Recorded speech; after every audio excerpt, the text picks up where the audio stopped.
Hello students, welcome to the class. So today we will do the theory part 2 of the chapter 5 thermodynamics. In this we will discuss the section 5.2 and 5.2.1 which is basically the form of thermodynamics, first law of thermodynamics that we will see. Now this is the disclaimer. If I talk about the objective of today's class, so we will be focusing on the calculation of energy changes as work. We know that we know it already that work is responsible for the energy change, and same goes for the heat. So we will try to calculate the energy change in terms of heat and work both. Now moving on to the specific topics of the NCERT.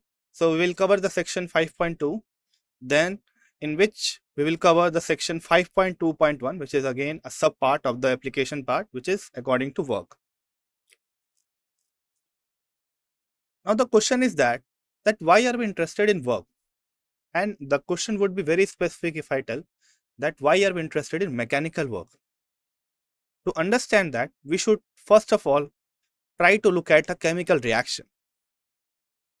We know that most of the reactions that we see or that we will deal with will be done with the involvement of gases, and these gases are capable of doing the mechanical work, and at the same time they are capable of generating heat. So how do we do the mechanical work? It's very simple. Suppose you are taking a gas and pressurizing that gas on a turbine. What it will do? It will rotate that turbine. So here the gas is doing a mechanical work. Now this gas can be produced as a product of many reactions that we will see.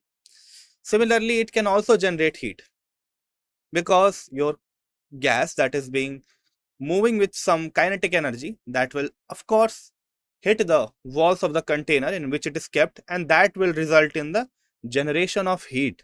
Okay, now this is very important to understand that why the heat is important. Okay, so again I am repeating it. Suppose you are doing a reaction, and in that reaction gas is released as the product.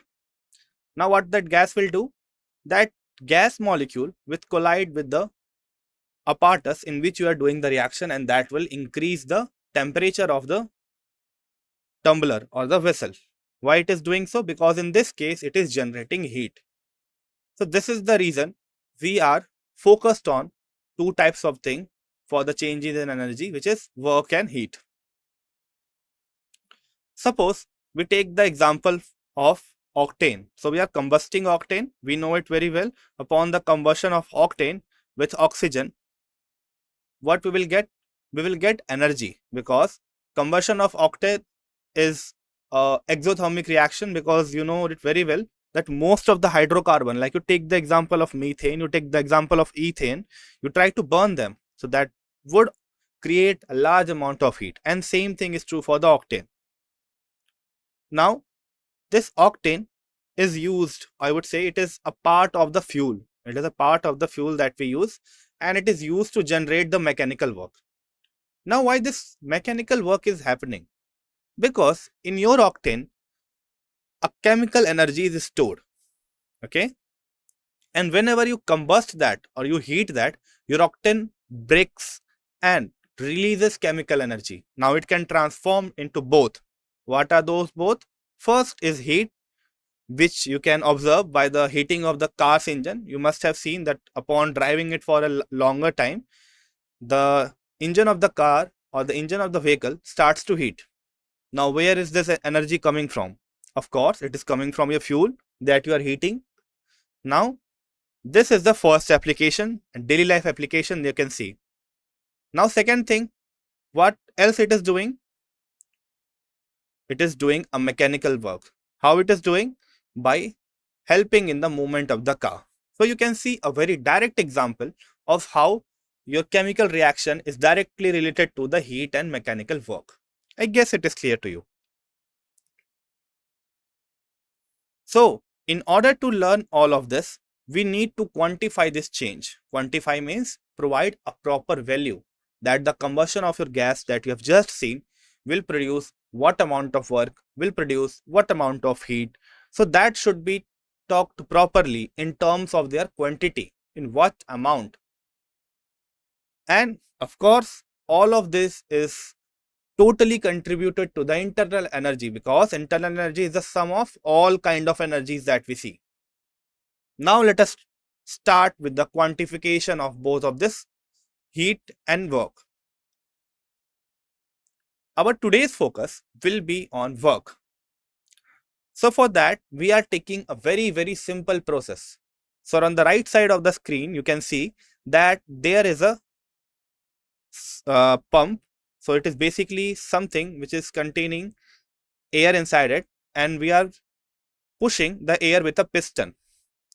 Okay, and in that pushing part, we are applying a pressure which is termed as P external. So let us describe about this setup first of all. So what do we have in the setup? We have 1 mole of ideal gas in a cylinder. So this is basically considered as cylinder. It is very obvious. And in this, we have 1 mole of ideal gas. Now next, this cylinder is fitted with a frictionless piston. So this is very crucial part. So we have to keep the piston frictionless so that every work that we are doing to move the piston will be done on the gas only and not to reduce the friction. Okay, it's very important. I'm explaining it again. So what is written here? We are using a frictionless piston. Why are we using a frictionless piston? Because the work that we should do should be only applied on the gas and not wasted on avoiding the friction. Now, this area is considered to be A. So this circle you are seeing here right now, the piston you are seeing right now, has an area of A. So we are considering that area as A. So this same area will be considered for the cylinder as well. I hope this is clear to you. Okay. Now next, what we will do? We will consider an initial stage. So before the application or before pushing this gas, suppose the gas which is present inside your cylinder between the piston and the surface of the cylinder is at a volume Vi, and we are applying PEX on the same gas. Here we are also considering the gas pressure as P. Clear? Now what do? We start to compress. Why is the compression occurring? Because your external pressure is greater than the internal pressure of the gas. As a result, the gas is being compressed. How do we understand it? So you can think it of as a tug of war, but in this case you are applying force against the same, again not the against the opposite direction, but towards each other.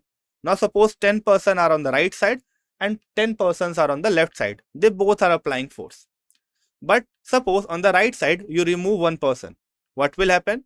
Those 9 persons will be pushed backward. So here we are doing the same thing. We are increasing the pressure outside, and that results in the compression.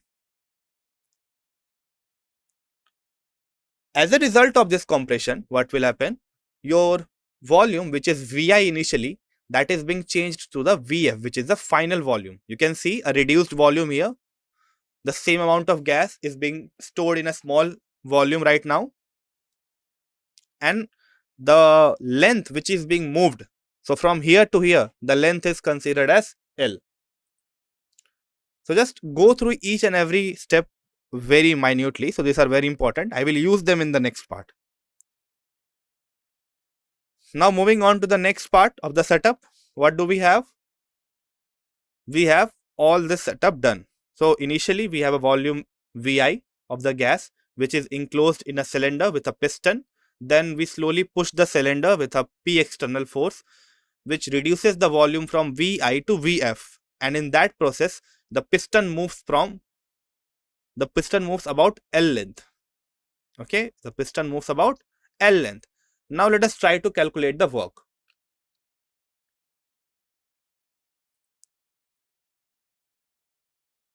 So if I talk about the piston, what you can think of a piston is a simple vacuum. So you must have seen a pump which you use to put air in your cycle tube, right? So in that pump, what you do is you push the pump like this. So that same thing is being used here. So to push the air inside it, but in that case, you have an outlet that goes towards a cycle. But here we don't have an outlet. It is completely packed on the other side. So here we are compressing the gas. Now what will be the volume change? I guess it is very easy from the diagram. We can see it very clearly that the volume change is equals to Vf minus Vi, which we have represented as delta V, right? Then can we write delta V as A cross L? Is it good? So to understand that, you must know a very basic idea, right? So you are using this thing to and fro, but you don't know about it. The idea is that whenever you want to calculate the volume of anything, you simply multiply the area with the length. Got it? Think of a cylinder. You know that the area of the circle on the cylinder is of pi r square and the height is h. So what do? You multiply the area, which is pi r square, multiplied by the length, which is your height. So knowingly or unknowingly, what you are doing? You are multiplying the area into length to get your total volume. So here what are we doing? We are trying to calculate that volume which is reduced. So we know that our piston has started moving from Vi and moved on to Vf, and in that process, the volume which it has moved or the volume which is reduced will be area into length. We already assumed area as capital A, and we know that L is the amount by which the piston has moved. So total we can say that the volume change can be written as area into length. Remember that your V initial will be greater than the V final. Therefore, your delta V will be negative. We know it. We can see it from here that the volume is reduced. Then if I ask you about the force, what will be the force here? We know a very simple formula of force. So pressure is equals to force per unit area. Therefore, force is equals to pressure into area. So pressure is P external and area is A. Is it clear? So just stay with me. Do the same thing along with me in the notebook. Then you will get it clearly. Okay. So what are we doing here? We are trying to calculate the first force first of all. For that, what we have done? We have multiplied the pressure into area because the pressure formula is force per unit length, force per unit area. So we have multiplied pressure into area to get our force. Okay, now we got our force, but we need the work done. So what we will do next? We will apply the simple formula of work. And what is that formula? That formula tells us that you are to be taken the force into distance. We already know the force here, and we know the distance by how much the piston has moved, which is L. So we can finally write force is equals to P external into A and distance is equals to L. Therefore, work is equals to P external into A into L. Is it clear? Now we can move on to the final expression. How do we move? So we know that area into length gives us the volume change. We have seen it that delta V is equals to A into L. So we can write work is equals to P external delta V. But here you can see a new thing. What is that new thing? That new thing is your negative sign. So why we introduce your negative sign? It's very simple. We are doing it so to maintain the sign convention. How are we maintaining it? So let us take this example only for case. What are we seeing in this example? We know that the external pressure will be positive and the delta V is negative. So the multiplication of P external into delta V will give you a negative value. But in chemistry, whenever we do work on the system, it should be always positive. To maintain that sign convention, we put a negative sign here. Okay, is it clear? Again, I am repeating it. So to maintain the sign convention, we are putting a negative sign, or else for this case, for the compression case, we will get a negative work done, which is not acceptable because work is done on the system. Therefore, work done's final formula is minus P external V final minus V initial. I hope this is clear to you. We have just substituted the delta V with Vf minus V initial. So this is your final formula. Now, let us look at the sign convention which we will deduce using this formula. So what is that sign convention? For that, you must remember our previous discussion, because we have already discussed in the previous class that whenever the work is done on the system, the work done should be taken as positive and the work done by the system should be taken as negative. Now, keeping that thing in mind, we will use this formula to prove that same thing, that how this formula is maintaining the sign convention. First, we will look on the sign convention of compression. We know it very well that in the compression of the gas, we are moving the piston inside. As a result, we are doing the work on the system. So, the change in volume will be negative because volume is being reduced. So, to keep the work done positive, we are using the formula minus P external delta V.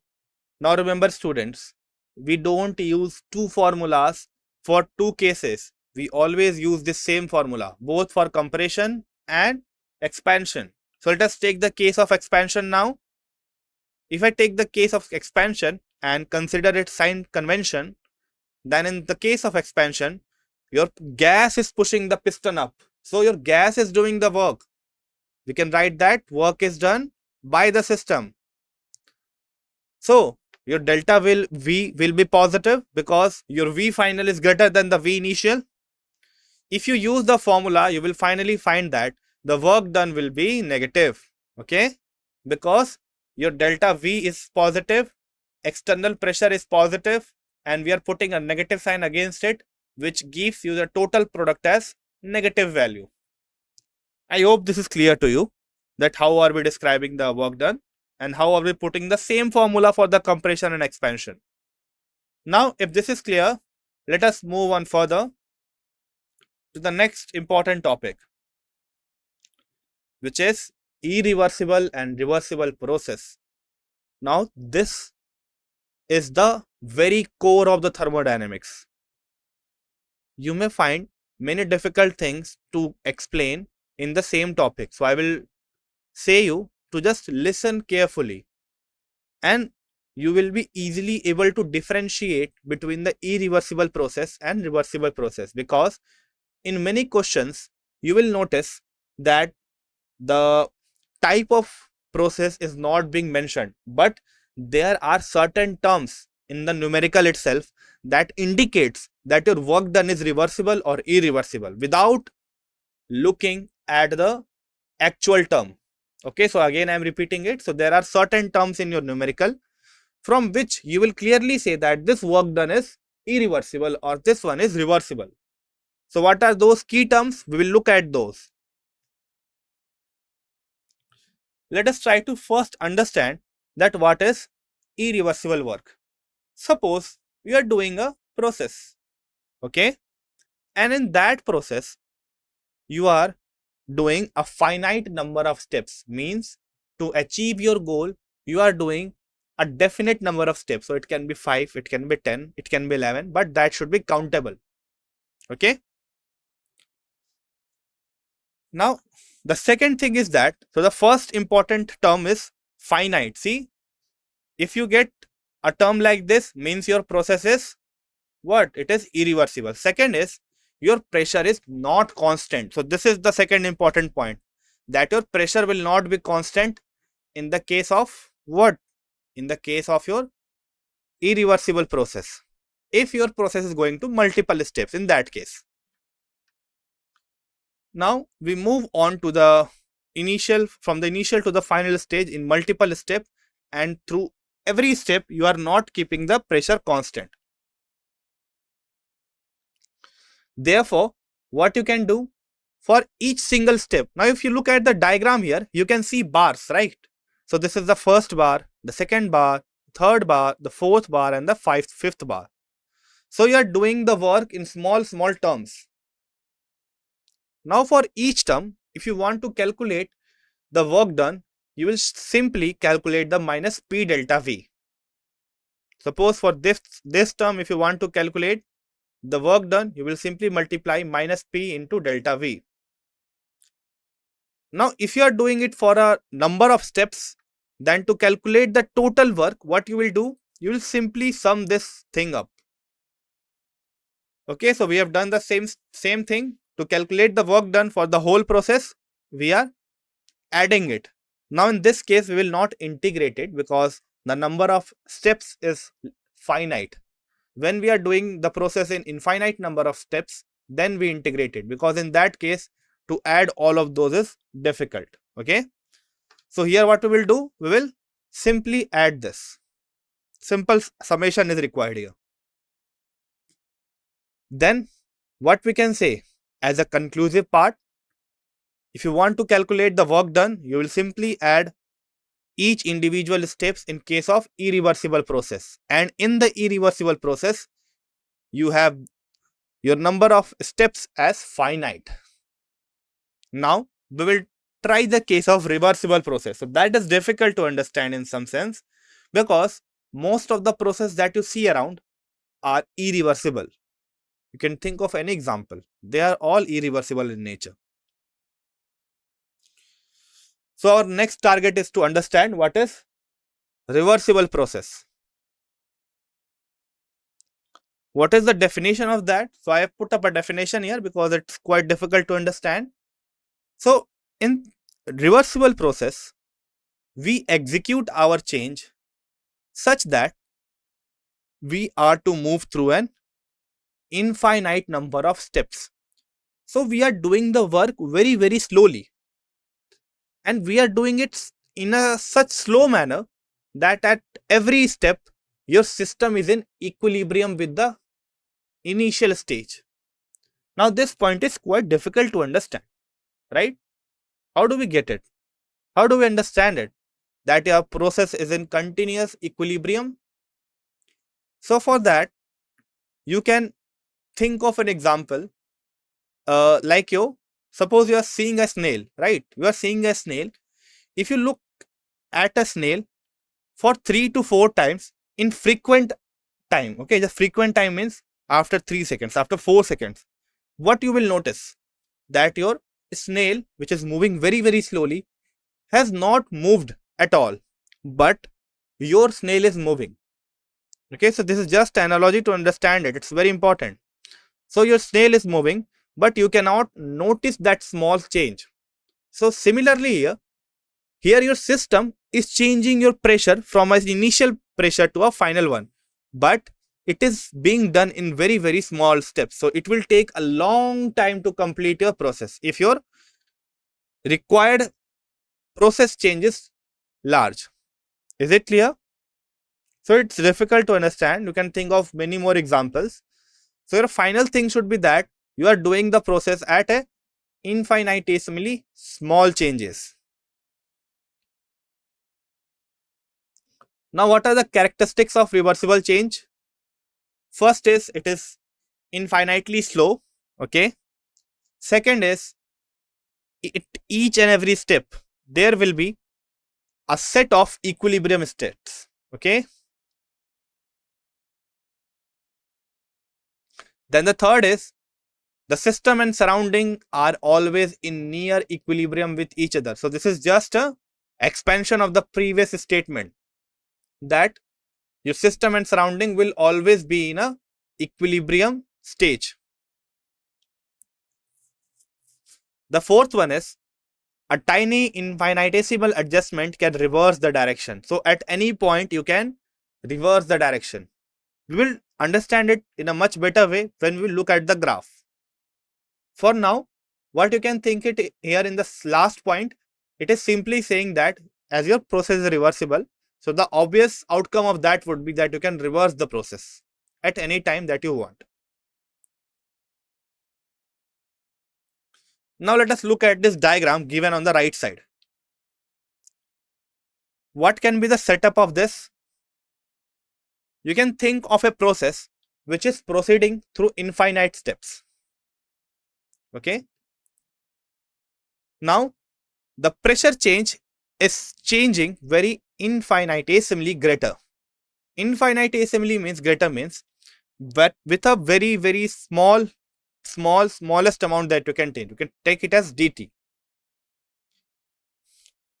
Now next, now at each stage of compression, since your pressure change is very small, therefore your volume change is also very small, which we have represented as dV here. So suppose you change the pressure by dP, so you are getting the volume change as dV.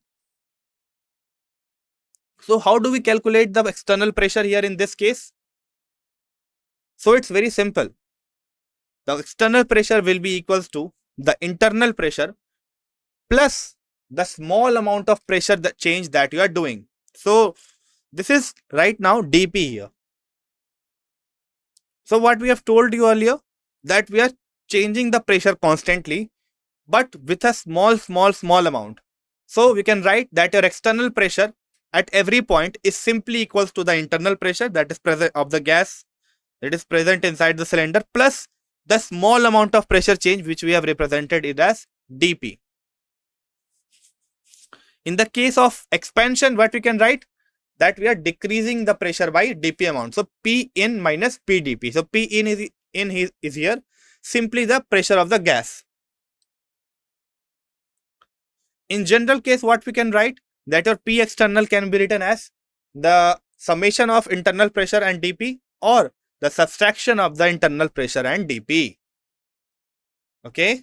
So this is our overall setup. Now we will try to derive the final formula here. Now, for the infinitesimal amount of pressure change, work done can be given as, we already know the formula that dW is equals to minus P external dV. Now, how do we know this formula? We know the formula of W is equals to minus P external delta V. But here you have written as minus P external dV and that is equals to dW. So the change is here is that you are calculating for a very small amount of pressure change. So delta is used for a larger term. Therefore, we have replaced the delta with a D. And since your work is also done in a very small amount, therefore we have taken that small d rather than the whole W. To calculate the whole W, in the irreversible process, we were simply adding it. But here, your number of steps is infinite. How you will add it? So that will take a very long time. So for that, we have our companion, which is integration, that will help us to do the infinite sum. Before that, what is this dV here? We know it already. It is the small volume change when you are changing the pressure by a small amount dP. Now coming back to the process, I have told you that since we are doing the process in very small steps, therefore we can't add it individually like our irreversible case. So in this case, what we do? We use our companion, which is integration, that will add our all steps. So upon the integration of dW, we are getting a W here with a reversible sign because the work done is reversible. And why we are referring it? We don't refer it for our internal energy change. We will not refer it for enthalpy change, that whether it is reversible or irreversible. But here we are referring it that the work done is reversible. So why we are referring it? Just think about it. It's a good question for you. We have already learnt about the work and the terminologies. So why are we specifying it that this work is reversible? So I'm leaving this question on to you. Now coming back to our derivation, we have integrated our dW to get the W reversible, which is the total work done in the reversible process. And we want to integrate this part also. But here the P external should be in terms of V because the small change is in terms of volume only. So what you will do in that thing?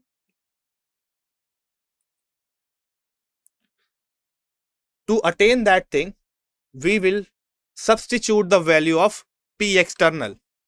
We have already calculated it. It was P internal plus minus dP. But the question is that again your dP has come and you don't know to integrate a thing which is varying in two variable, in P and in V both. But you have a advantage here. So whenever you open this bracket in this place, you will multiply P internal pressure with dV and dP into dV.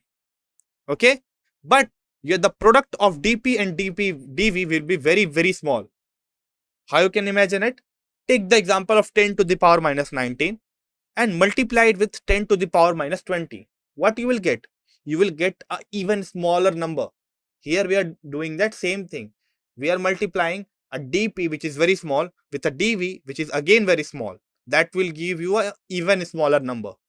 Okay, so what we can do, we can just ignore that part. Okay, we can drop that part which is dP into dV and take only the first part which is P internal dV. Is it clear? So I hope you are finding it right. So again my question lies that why are we referring here as reversible or irreversible? Why don't we simply write work done? So this question is still here for you. Now we have got this equation. What we can do further in this equation? Remember, this P internal is nothing but the pressure of the gas. And we can now use the gas equation, which is PV is equals to nRT, from which we can write P is equals to nRT by V. Now, if you substitute the value of P here, what we will get? We will get the work done reversible, which is minus integration from V initial to V final. Now, one more question. We are integrating it. Why we are integrating it within a limit? So we are given a limit here. So if you integrate something, suppose you are told to measure the area of a land. Okay. So you must be given a reference point that, okay, just measure it from a pole or a well or any other reference point to this road. So you must be given a reference point. Similarly, if you are adding something or integrating something, you must be given a reference point. So here the reference point is that you are integrating it from the Vi, which is the initial volume, to the final volume. So this is a kind of reference point you are giving to your user to integrate it, right?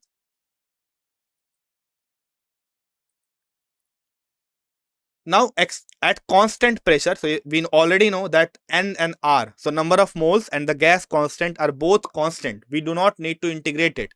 And if we consider temperature also as constant, we can integrate dV by V to get ln V by Vi, Vf by Vi. So I am leaving this integration on to you. Okay, so I know that you are well educated with this integration thing. Now, if you integrate this thing, you will get as ln V. Then we have already talked about it in the starting class about the integration, differentiation, conversion of ln and log and all of those. So here I have used that same formulation. ln Vf by Vi can be written as log Vf by Vi. So this is your final formula and the most useful formula you will use throughout your chapter. Okay. If you are considering it for 1 mole of gas, you can simply put it here 1. So we have started from the 1 mole of gas. You can also take this formula for 1 mole of gas as minus 2.303 RT log Vf by Vi, where Vf and Vi as the final volume and the initial volume respectively. Now the question of your answer, why are we taking it as W reversible or why are we specifying it as W irreversible? To understand that, let us go on to our terminologies, where we discussed about what? We discussed about state function and path functions, didn't we? There we talked that our work done is a kind of path function. So here we are changing the path. We are moving on from a reversible to a irreversible.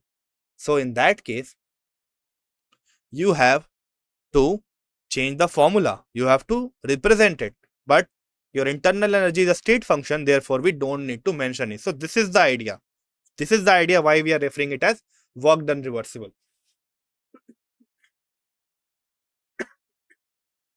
Sorry. So I hope you got your equation very well. Now, we will try to summarize the difference between reversible and irreversible process and also tell you a very, very important point. I will talk about this graph later on, First of all, let us differentiate between the reversible and irreversible. So we know it already. For reversible process, it follows a reversible path, means it can be reversed at any point of time, whereas the irreversible cannot be reversed. Our reversible process takes place in infinite number of steps, whereas your irreversible takes place in finite number of steps. Our next point is reversible processes are imaginary process. So it is very, very important. You can't take a real reversible process. It's near to impossible. In nature, every and each process that you notice is irreversible in nature. Okay. Next thing, system is always in equilibrium at every point in case of reversible process. Whereas in the case of irreversible process, your equilibrium is maintained only for the starting point and the end point. In the between, there are no equilibrium stages. And the last and the most important point, what is that point? That work done obtained is maximum for reversible and minimum in case of irreversible. So here we will face a different phase of work done calculation, which is through graph. If you look at this graph on the right hand side, you can see two curves are given here. One curve, that the upward curve, is given here for the irreversible work. Okay. And the downward curve is given for a reversible curve. Got it? Now, if you look at this curve gives you the area. What it gives you? It gives you an area for the work done. So the thing is that whenever you calculate the area of the curve for a pressure volume graph, the area is always equals to the work done. So what are we doing here? We are starting from a pressure for both cases and we are slowly decreasing that pressure. And what is happening at the same time? The volume is increasing. So what is this case? Is this case for the reverse, for the compression or expansion? Can anyone guess it? What is the type of work done that can be seen here? So you are starting with an initial pressure and you are moving through two ways. So what kind of work is it? It is expansion or compression. What it is? So it is basically a expansion. You are increasing the volume, right? So if I am starting from this point and moving on forward in right side, so I have already told you that this is the initial point, the stop point.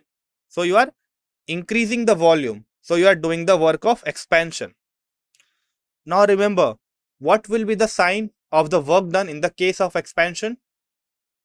What do we get as the sign? If you remember it, the expansion work done has a sign of negative because the work is done by the system. In the case of compression, we get it as positive because the volume change is negative, and with a negative sign we get a positive again. So you can just work it out on your notebook. It's very simple. If you are doing expansion work, the work will be always what? It will be always negative. Okay. Now, the question is that which one is having a greater value of the work done? If you are getting a negative work and the area that you are seeing under a irreversible process is greater, that means the magnitude of the irreversible work is greater with a negative sign, whereas the magnitude of the reversible work is smaller with a negative sign. So compare. So suppose for irreversible process we are getting it as 5 and for reversible you are getting it as 3. So for irreversible it will be -5 and for reversible it will be -3. So which one is greater? Of course, your -3 is greater. So I have taken a very critical scene here to explain you the point that with the sign, your work done will be maximum for the case of reversible process. So it will be considered along with the sign. So here you will say that the area under the irreversible curve is greater, but still we know that the work done is greater in case of reversible. So you remember the point that if you put a negative sign here, the greater area will result in a greater magnitude, but with a negative sign, it will result in a smaller value. Whereas your reversible with a smaller value, but with a negative sign will represent a total overall of greater value. I hope this is clear to you. Okay. So what we can say from the graph that the magnitude of work done, the magnitude I am taking without the sign of work done for the irreversible process is greater than reversible if we are considering it for the compression, and the magnitude for the reversible process is greater than the irreversible if we are considering it for the if we are considering for the compression. So first one is for the expansion and second is for the compression. I hope this is clear to you. Now, why we are getting a straight curve? So this can also be a question. So suppose in doing this process, we are doing all of this in a single step. So we have seen that we were doing in our work in multiple steps. So in the case of irreversible, you can do that whole work in a very single step. So that is the reason we are getting a direct curve here.